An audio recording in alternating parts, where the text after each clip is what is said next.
real estate world. I'm 20-year mega agent Tim Soik and the host of the Tough Talk podcast. Our goal for this podcast is to get you to real estate dominance quicker by having your tough questions answered and giving you tough advice. Today's guest is a cityscape-changing real estate developer, and few developers have done more to change the city around them than Robert Anthony, bringing in great communities like Wood Creek Reserve, for instance. Robert's brought in condo communities, he's worked on office buildings, he started as a landman, and few people have gone through the real estate world and promoted themselves more than he has. So we're going to talk about different roles in real estate today. We're going to talk about what takes you through the process to success and perfecting one step before we move on. He's been someone that I've looked up to for 20 years, been a personal mentor for the last 5 or 10, and I'm excited today to welcome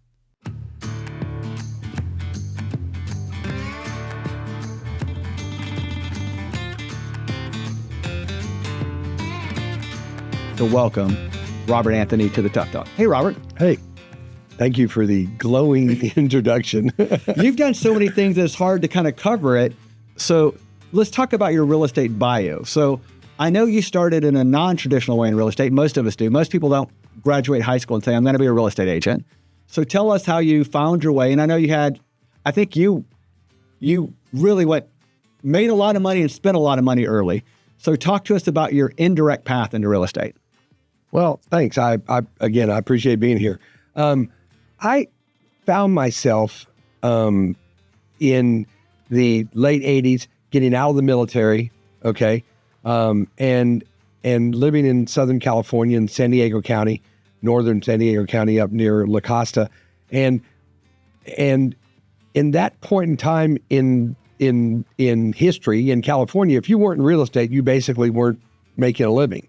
Almost everybody that I knew in and around me was in real estate, everything. And if they weren't, they were indirectly in real estate because they were buying and selling their house and gaining these ginormous appreciation rates. You know, at that time, 22% a year when I first got into real estate. So you'd buy something and it would be twice as much within 4 years, basically. Right, effectively. And there were a lot of people I knew that, that indirectly got into real estate just because they'd go buy a house and not even have enough money to put curtains on their, or shades up on their house.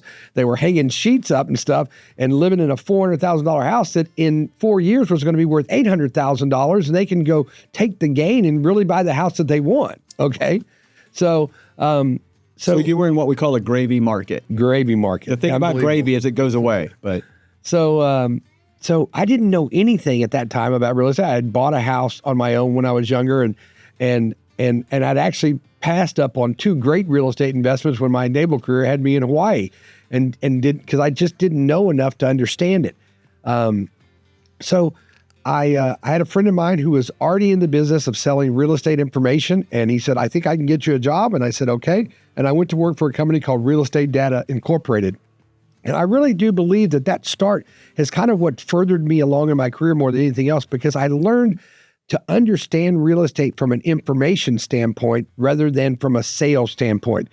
When you get it from a sales standpoint, you're really just saying, here's a transaction. If this transaction closes, I make this percentage, okay? Right. And all you're focused on is working the transaction and get it to close. When you're not having anything to do with transactions, but rather you're finding out about real estate, you're finding out why is it valuable, or why should you sell, or why should you buy in this market, it changes your perspective on how you look at things from then on. So you understood early, information was power. Information was power. And one thing I've said for years, and your will to get things done is incredible, but every real estate agent has a special superpower. And it sounds like early on you understood information and learning about the market.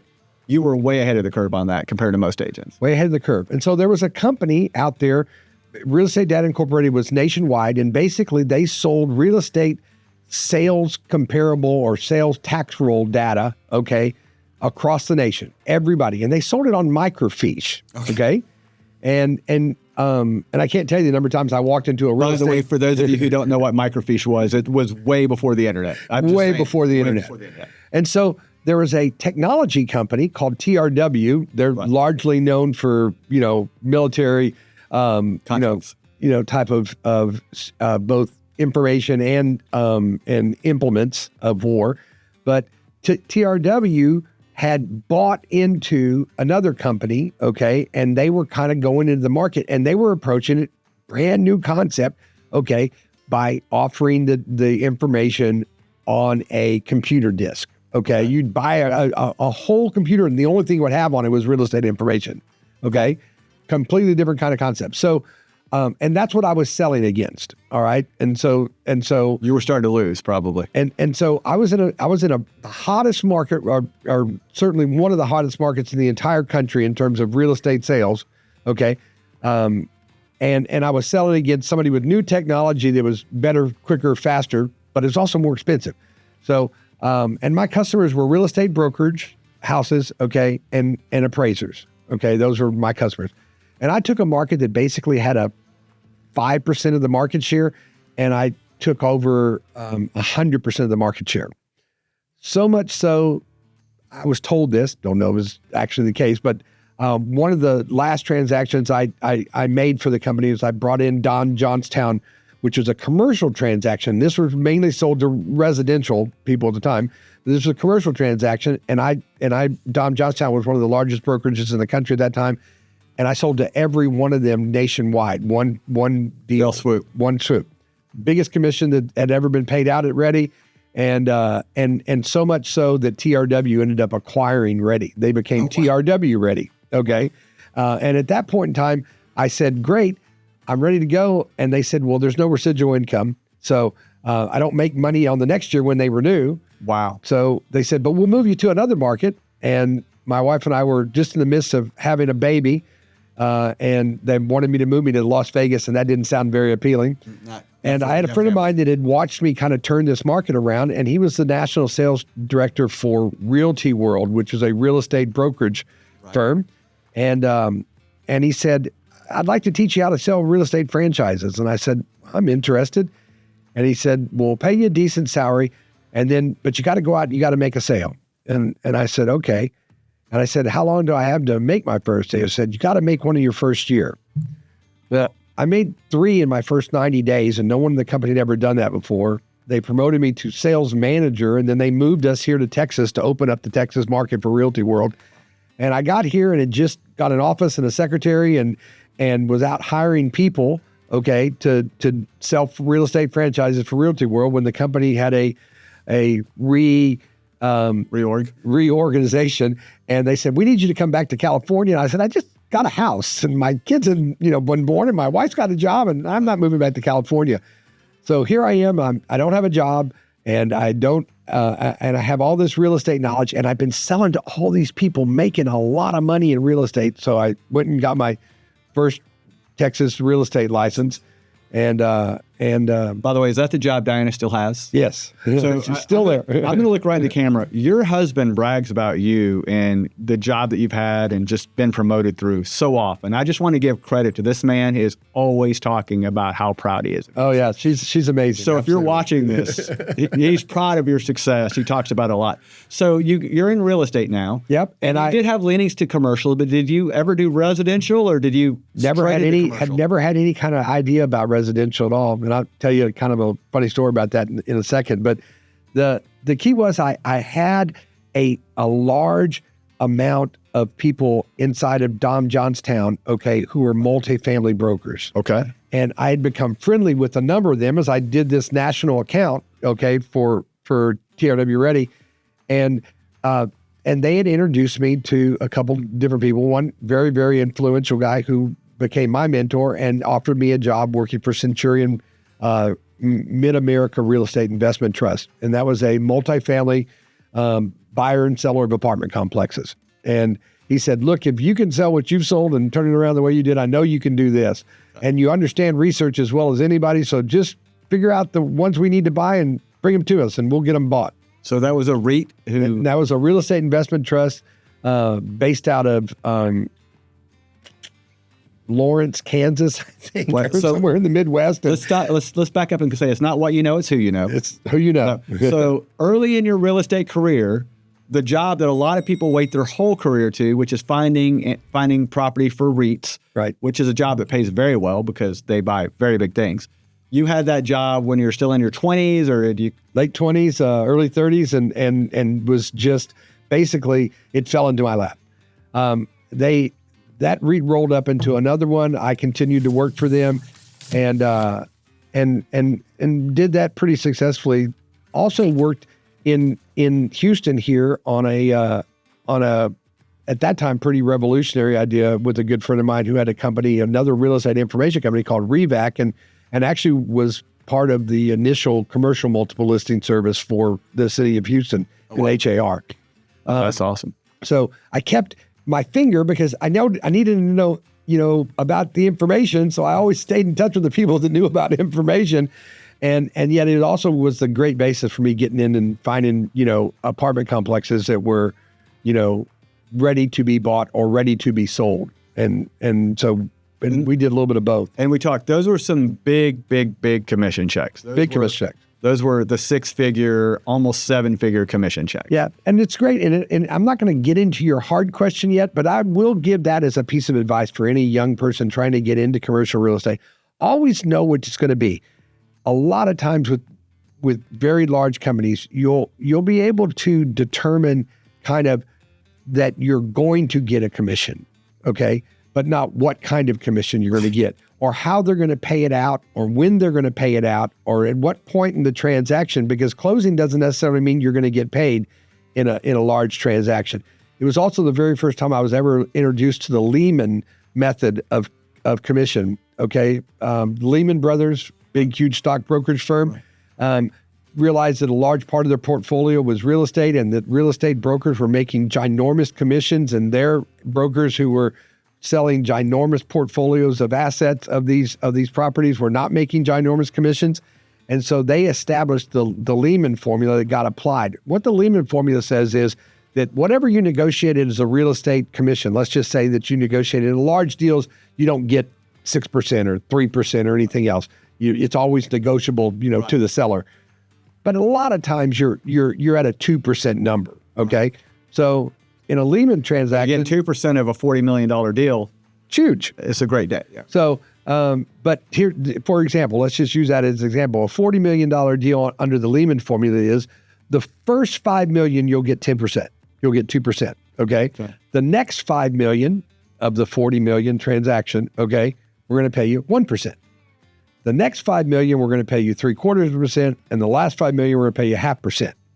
That's a completely different number if you thought you were getting 2% of 40 million. Right. Okay. It's still a good number. It's not, you're still getting paid. Right. It's a big number, but I got hooked into that Lehman formula concept on some of the larger transactions I've worked on, right, without really even understanding that concept. I've just explained it to you because I understand it intimately now. I think you would. So you were working in the REIT business. You were buying big pieces of property.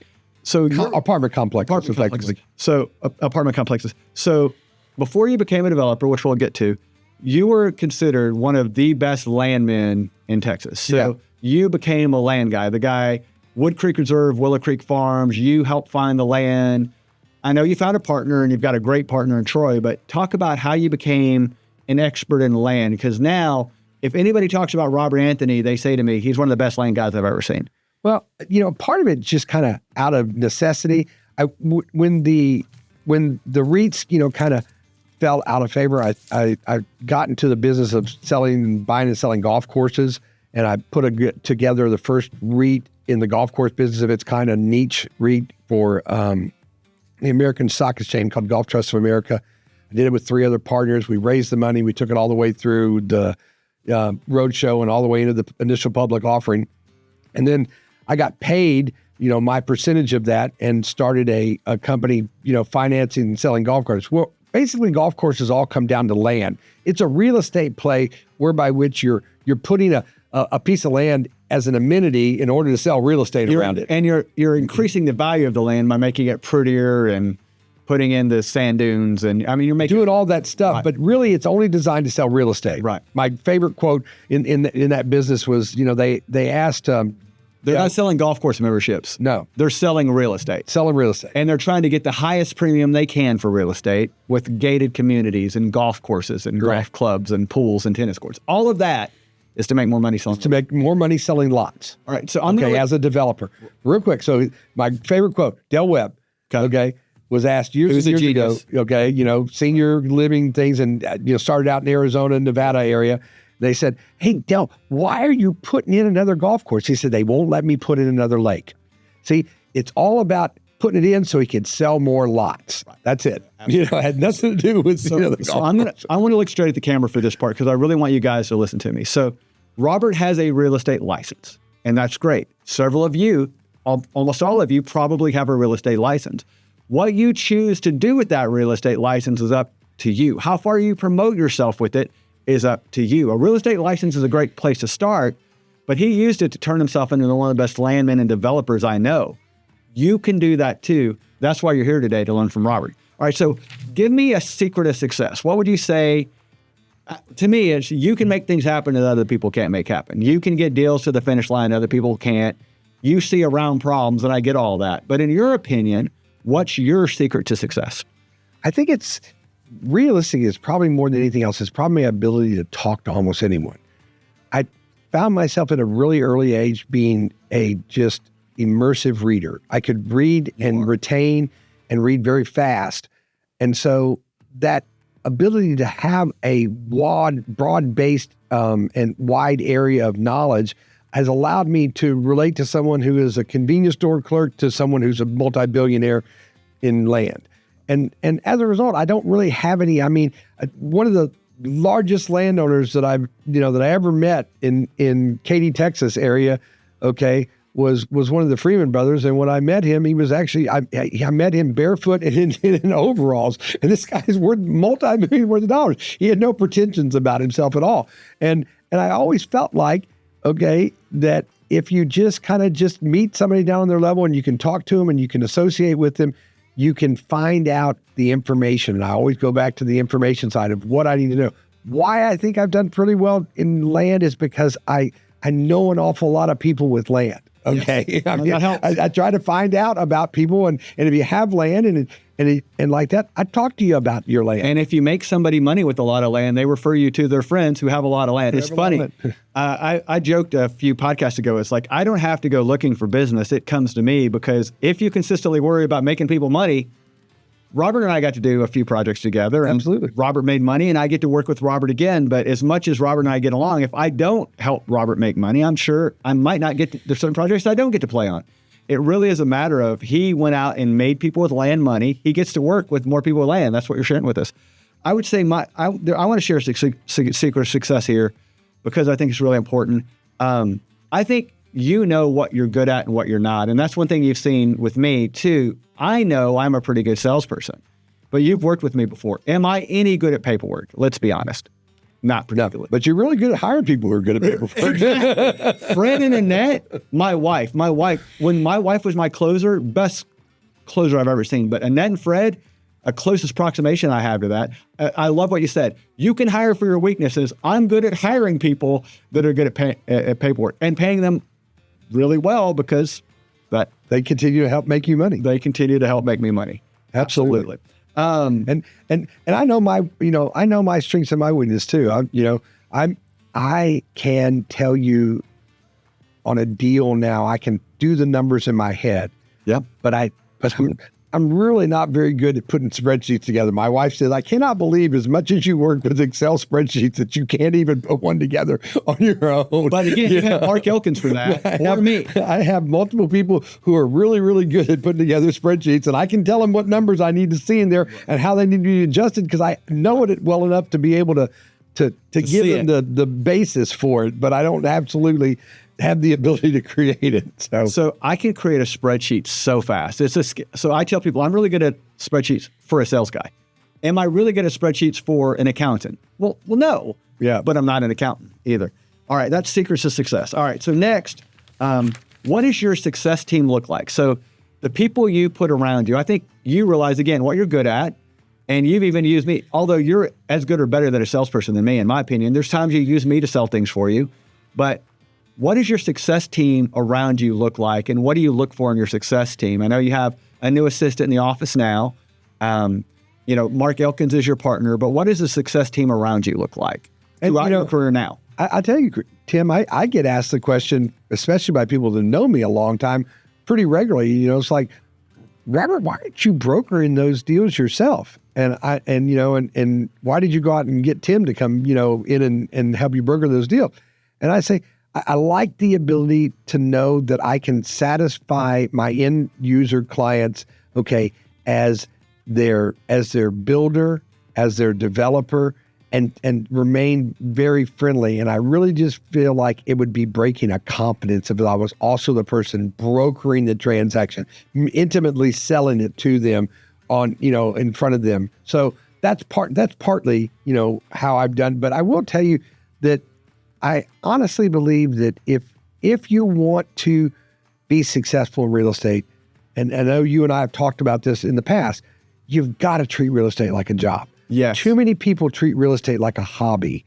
And I'd say, there was a study done by Texas Association of Realtors years and years and years ago that I got privy to.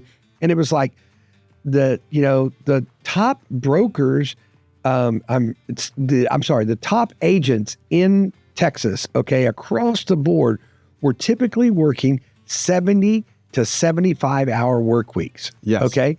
And a lot of weekends. Yeah. Okay. Yes, sir. And yet the idea of somebody doing that, and wondering why they're number 8 on the sales team and they're only putting in, Monday through Friday, and they occasionally will have an open house on the weekend is why I see them not climbing up the ladder, and that's from a third party viewpoint of seeing it on a regular basis.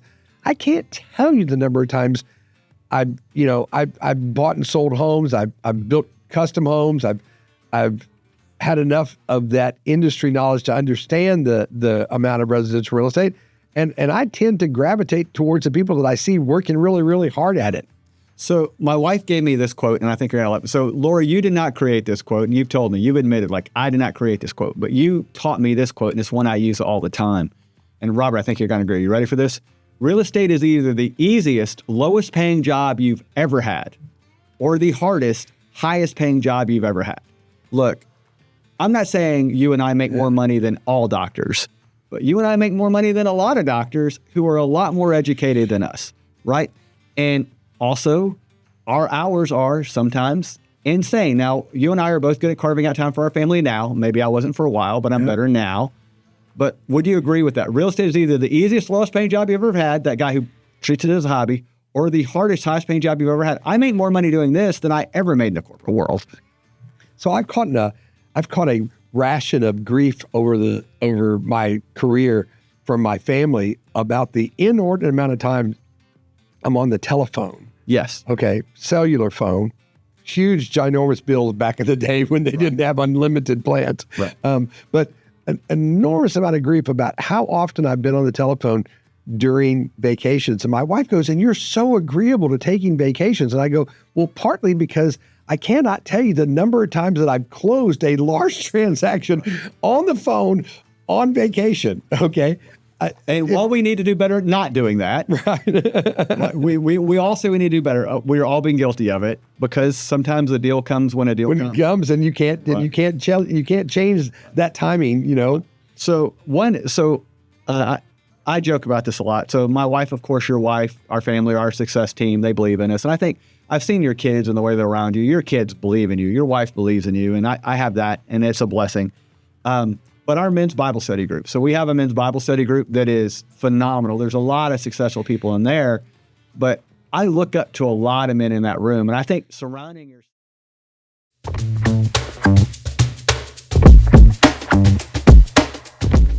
Welcome to Vibing with the Tough Talk. I'm here with the owner of Go Long Studios, Kevin Massey. And of course, we recommend you use his studios. Today, we're going to talk about real estate investment, but from a little bit different angle. So here's what we got. So I think return of your investment is as important as return on investment. So the first thing you need to talk about is, I want to make sure I'm going to get my money back. So invest with someone you trust. Okay. There we go. But let's say you've done that. What should your return on investment look like, Kevin? these 3 items below. All right. So to me, there's 3 types of investment. There's an all-in investment where you're the general partner and you're doing Everything.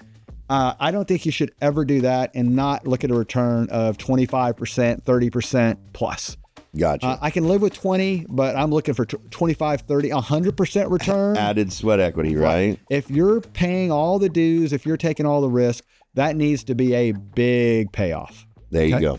Semi-active is when you do some of the work, not all the work. I'm looking for at least 10 to 20% in those. I would rather be closer to 20. Okay.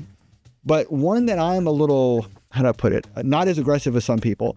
We talked to Joe. Joe said even on a passive investment, he's looking for double digits. He doesn't always get it. We would always like to have double digits. But on a passive investment where someone else is managing it, I'm not doing anything. They're doing my K1s, they're doing everything. I can live with 6%. Especially if it's something, and I'd rather make more, but especially if it's something that's expandable. Something that, oh, okay, I'm going to refinance out my money, stay in that investment, and now that same money is in another investment. So now I'm making 12. And then after 5 years, I refinance again. Now I'm making 24. There you go. So if it's expandable and it's really passive and I'm not doing a lot of the work, I can live with 6 or 8%. But you never want to make 6 or 8% on something you're all in on, right? So that's a kind of a good way to look. That would sting a little bit. That would sting. That's a good way to look at return on investment. But I like those. I mean, those where you're looking to be at that the 20 to 30%, right? Or better. Yeah, or better. I mean, all in.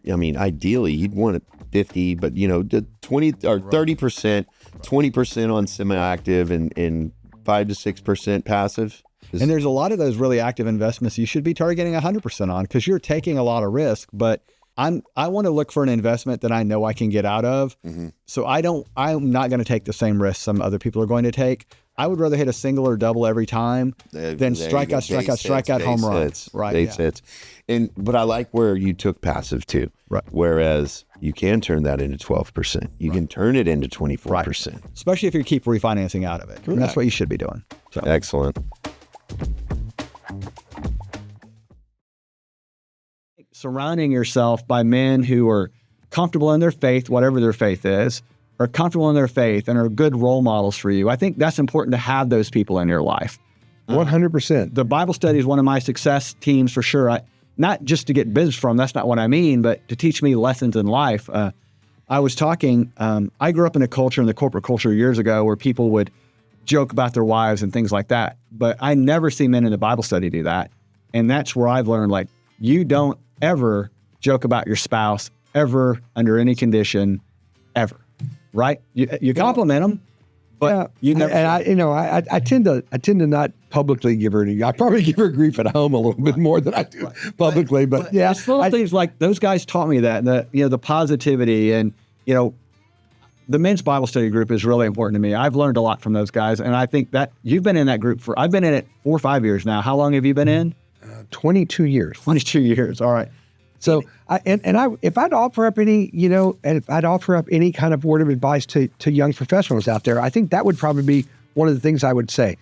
Find yourself a good group of men or women, if you're female, to put yourself in a place to mentor and learn from some of the ideals, some of the ways that they react in a situation where they're in a gathering with a lot of people of the same sex, and learn from that. I was recently found myself going to my niece's wedding in Wyoming, and I'm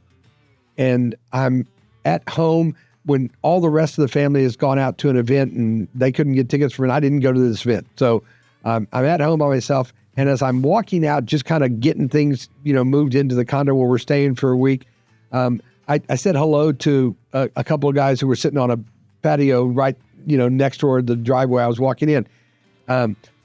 They later saw me on the balcony having a cocktail and a cigar, and they said, "Do you have another one?" And I said, "Yes." And I took them out cigars, and we started talking. And we sat around for the next 3 hours and talked. And 2 times he said, "You're so much like my very recent. My wife and I were struggling. We're having some problems. I was having some problems in my career, and I found a Christian pastor who agreed to mentor me." And he said, "You remind me so much of him and the way you talk and like that." And I told him about our Bible study, and it was so unique because here's just a chance meeting out of nowhere, but I got a chance to give my testimony and do a witness. and he appreciated it so much because it reinforced this new place in his life where he's getting to learn a different way of being than the way he was previously. So, and by the way, our Bible study is studying a book right now, Unoffendable. Well, Who's the author? Brent Hansen. Brent Hansen. So Brent Hansen, Unoffendable. If you haven't read it, it's Highly recommend. We're doing it a second time. We liked it so much the first time. All right, so let's talk about the state in the market, because this is especially key for guys like you and I. So I originally got into commercial to kind of get rid of the seasonality of residential, and that worked. Now I do much more commercial than residential, but in commercial, you can be having your best year when everyone else is having their worst year. You and I had a project that just closed, and for 3 years we worked for nothing, right? But in 6 months, pretty nice. We had a really good 6 month run. So we had a great year. You and I had a great year because of work we did 3 years ago. Right. So the state of the market, Joe Rothschild was just here, and I think you'll agree. He said, it's not the state of the market, it's the state of you, right? Would you agree with that? Tell me about what your feelings are about the state of the market and how it affects you.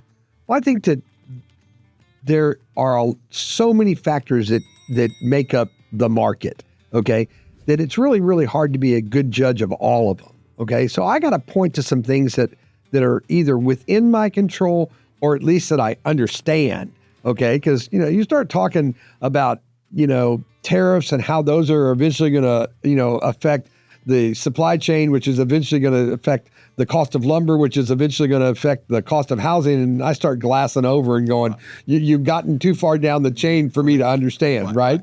So, the things that I will tell you is inventory is huge.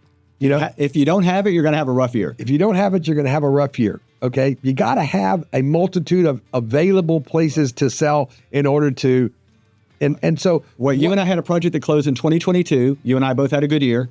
We didn't have anything in 2023. I don't know about you. My year wasn't as good. 2024 and the beginning of great year. Great year. Right. Yeah. And inventory. So, and in particular, if you're in the business of commercial real estate and in more specifically, but in land inventory right now is at an all-time low as well. So it's not just housing, guys, is out there talking about, homes and the lack of available homes, but land that you're paying $2 a square foot for, you might pay $7 for now. It's crazy. Which is just nuts. And stuff that that previously we purchased real estate residential subdivisions at under $5,000 an acre, and now the given price in Sealy is it's $35,000 to $40,000 an acre, and this is within 10 years. We're talking about which is $1 a square foot and sounds cheap, but again, you've got to put in a lot of work on $1 a square foot land. Yes, to create a home lot that you're going to sell for $80,000. Okay, and you got to sell it for that, because on an $80,000 lot, you're putting a $250,000 to $300,000 home. You lose 40% to streets and right. So, while I don't want to give away all our secrets of development, let's give away one. So anytime you start a project, the first vendor, in my opinion, that you reach out to once you own a piece of land is a civil engineer. Is there anybody before? Is that kind of so if you're going to become a developer, we're going to give you one lesson for free. Bring in I think civil engineer is one of the first guys you need. What's your opinion on that? So I get asked, even by my kids, to this day, what exactly is it that you do? We know you're on the phone a lot. Right. But if I had to sum up being a developer in one kind of, area, I would say effectively you wake up knowing that today is going to present some sort of hurdle or obstacle or opportunity. Okay. And your job is to find the solution to get over it. There's no water capacity. You got to find it. You're going to find it. Right. Okay. So if I had to start with any one thing as a developer tip, and I'm not going to give this away, it's no secret, but I learned from a gentleman by the name of Larry Boulos years ago. Okay. The very first thing that you got to look at when you look at a piece of land is not whether or not, you have water or sewer or electrical, not whether or not you got to detain it. Where is the water going to go? And so we call that in development, we call that outfall. Yeah, where's it going to go? Where's the water going to go? Because if you got no place for it to go, if it's just going to sit on your property, it's going to be a tough road to developing that piece of property. So the very first thing I look for is outfall. And who can tell you that? And effectively, you have to find it on your own. Okay. Right. Eventually, the civil engineer will take you to a place where they tell you that what you knew was water's got to go someplace. This is how we're going to get it to the outfall. Okay, that's what their job is. They tell you how to get it there, but they don't necessarily locate it for you. You know. And I would say one tip is, if someone tells you, by the way, that all the detention's in already you need, don't believe them. No. If someone tells you they already have mud solutions, don't believe them. And commercial real estate asks for long feasibility periods. By the way, I saw a residential agent that came in his first commercial deal. He put down a 10-day feasibility period, because in residential, you have a 10-day option period. And that's what he put. And so we let him have 10 days. Of course, we're happy to give him 10 days. I can give you an example here just recently. I put a piece of property under contract, and that piece of property was basically presented to me as having utilities provided from the mud. Right. Well, as it turned out, there were two muds that basically were adjacent to the property. But mud is multiple utility district. Municipal utility district. Municipal utility district. Right. It's a city without government. Right. Okay. And so the mud said both muds are on the property, but neither one of them has annexed the property in. Okay. Well, the property is going to have some place for outfall. It's going to have its water go someplace. Right. There's a huge regional detention facility very close by. So I thought we could get into one of the muds. We'll have access to that regional detention facility because the muds control the detention as well. But as it turns out, one of the muds had sewer capacity but no water capacity to provide. And the other one had water capacity but no sewer capacity to provide. So even though the seller was saying you have utilities via the muds, they won't work with each other because they can't take sewer capacity if it's not their water, because it won't work into their calculation. And they can't provide water if they're not going to show you how they're going to get rid of it because it doesn't work into their calculation. So as it turns out, the piece of property does not have utilities, and I just recently passed on it as a result. Okay, so I think we both love Rick Lawler, really wise counselor in this business, and super guy. One of the first things he said is, I'm putting you on a mud board. And I said, I don't want to be on a mud board. And he goes, I'm putting you on a mud board.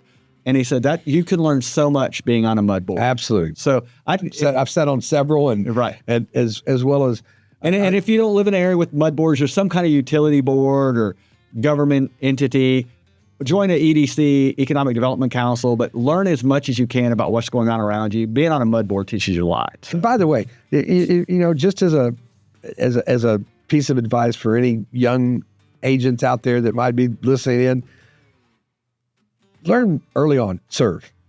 Okay? Have a servant's heart. Serve on a board, on a committee.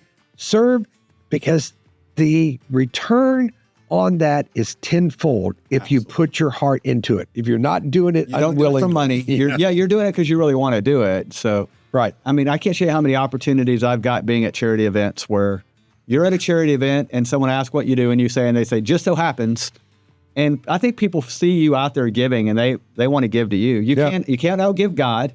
You can't outgive God. So if you're out there giving, all right. So this is a section. So Robert's got a heart out. By the way, that's a Hollywood term. Yep. You've got a heart out pretty soon. So we want to handle this perfectly. So I'm going to want you to look right at the camera, and I want you to say, what's the biggest mistake you've seen other agents make? So you'll go first and then me. So what's the biggest mistake you've seen other agents make? Spending the commission that they haven't yet made before the deal's closed. I call it the commission check to cruise, or even don't have your commission check, you go ahead and take the cruise in advance. Yeah. All right. To me, before you move on to the next thing, perfect what you're doing. So my wife is one of the most incredible systems people I've ever seen. And honestly, if I still had her on the team, I would be much further along. But I would move from one thing to another so quickly, and I would do it good enough to move to the next thing. And if I just put systems in place and perfected those systems, I could have other people take over those systems for me. And while I have gotten better and I have created a lot of systems other people have taken over and a lot of, I would call commissions opportunities that other people take over, not perfecting one thing before I move to the next thing is something I've really struggled with. So, that's something I see other agents just make all the time. So I have an agent. So I'll have agents come and do. So I had an agent who called me on 4th of July, by the way, and he left me a message. And then he left me a message late on the 4th of July. By the way, the only time I've seen my daughter in months, by the way, was 4th of July. And he leaves me a message late on the 4th of July telling me he's a commercial agent, telling me how much he knew, right? And I didn't call him on 4th of July. It was my day off, right? I called him back the following day, and he again explained to me how much he knew, then asked me what a triple net was. Interesting. Yeah. Then he also asked me what was the difference between Class A and Class B construction. Again, after spending 10 minutes telling me how much he knew about commercial real estate. So he should have, again, maybe come in more humbly, but two, before he came in and presented himself as an expert, it might have been smart if he had done some research. And I will tell you, one of the other things too is if you're going to pass on something to another agent, broker, et cetera, okay? If you're going to pass something on to them, all right, follow up. Yes. Don't just assume because you passed it on that's where the work died. Right. You have to delegate with follow up. I got an email or I got a text message, from another broker on a piece of property that I own, and he's telling me that he's got somebody interested and they're going to give me a call. Well, I've yet to receive the call, either from him or from the person interested, okay? Right. I look at that and now say, I don't know what that call was really about. Was he really looking for something else? Did he hope to reach me and try to pitch me something else? I don't know where it came from. You see what I'm saying? And so what I will do is if I tell you, hey, I know a guy and I can get you to that guy, I make sure I get you that guy. And then I follow up and say, hey, did he reach back out to you? Did you and he have a conversation? Was it consistent with what I told you it was going to be? So there's an analogy I use a lot here that I think you'll like is, do you remember when we used to watch, the old variety shows, and you had the guy who would spun the plates? Right. They could get like 20 or 30 plates spinning or whatever. But occasionally, delegation is you delegate, you spin the plate, but you have to go back and occasionally spin it one more time. Spin the plate again. Yeah. And that's what delegation is. Just because you let it go doesn't mean you can't go back and make sure the plate's still spinning, because that's what delegation is. You have to. You delegate it, but you check up on it. And my staff sometimes gets frustrated with me for that. Like, hey, you gave that to me. Yep. I did, but you didn't tell me it was done.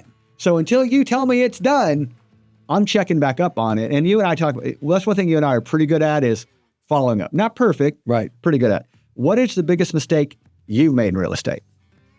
Maybe answering the phone on vacation, your wife and kids would say. No, I bought into a piece of property thinking that the property would rise due to market conditions that I didn't understand, the oil and gas industry. Didn't understand the oil and gas industry, but I bought a piece of property that was located very particularly inside of an area that was booming because of the fracking that was occurring. Okay. And I did everything right. I bought it right, and I developed it correctly, and I took all the correct steps, and I have all the stuff in place, and I haven't sold a lick of it, and it's just sitting there like a ball hung around, a weighted ball around your neck. And because it was outside of your area of expertise. Because it was outside my area of expertise. And what's really funny is I really thought I would be successful because I was dealing inside of a small town like I had dealt with before inside of Katy and inside of Sealy and inside of Brookshire. I dealt in all these areas before with small town mayors and city councilmen and city managers and city planners and engineers in these small cities, and thought, man, I have everything I need to have in order to be successful in a small South Texas town. Right. Every town's different, and they don't all operate the same way. And there's a lot of things, if you don't know, and it's come back to be the one, deal that's haunted me for 12 years now. So that. All right. So I would say the advice I would give is when you're creating a process, and this is the biggest mistake I've made, when I have done a great job documenting that process, Robert, when I've done a great job documenting it and I pass that process off, that generally goes really well. When I don't take time to document the process and hand it to someone else, which is too often, that generally doesn't go as well. If you take time to create a true process, the E-Myth talks about this, the Michael Gerber book, I think, document your processes before you expect someone else to do them. And people say, well, that takes too much time. It takes a lot less time to sit down and document your process than training the 8th person to do it because you didn't document your processes. First. All right. So that's the biggest mistake I've made. So now is the tough talk segment. So warning, tough talk. Okay. This is where we're going to give advice that's a little harsher, a little tougher. And if you can't handle it, it's okay. You can tune out. Stop watching. Stop watching. You can. So what tough talk do you have for our audience? I would probably be more inclined to say, as a verse to a tough talk, I would say, just reality check yourself. Okay. Are you doing what you love? Because if you do what you love, it'll never be a job. You love putting deals together. I love deals together, and I'm a deal junkie. I just keep wanting to go on to the next one, to the next one, to the next one. Right. And it really has no relationship to how much money I could possibly make on it.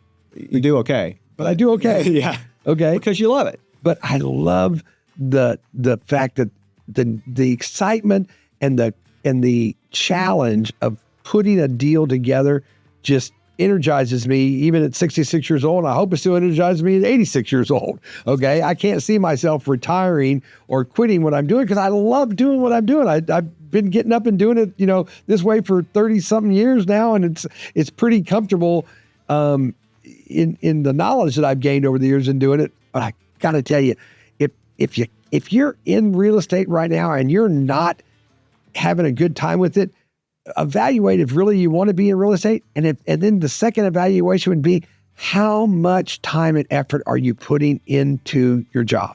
Not just are you listing properties, not just are you showing properties, not just are you closing deals, but rather are you learning how to be better at doing it and doing it more successfully and more efficiently every day. All right. For me, I've got a couple. All right, here we go. So Robert taught me this. We've talked about this. There are 2 ways to do deals. Now, this part I know. There are 2 ways to do deals. One is you're an investor or you have money. That is the best way to do a deal. Somebody involved in the process has a boatload of money. So that is the easiest way to do a deal. The second way to do a deal is with bubble gum, duct tape, and a lot of bravado.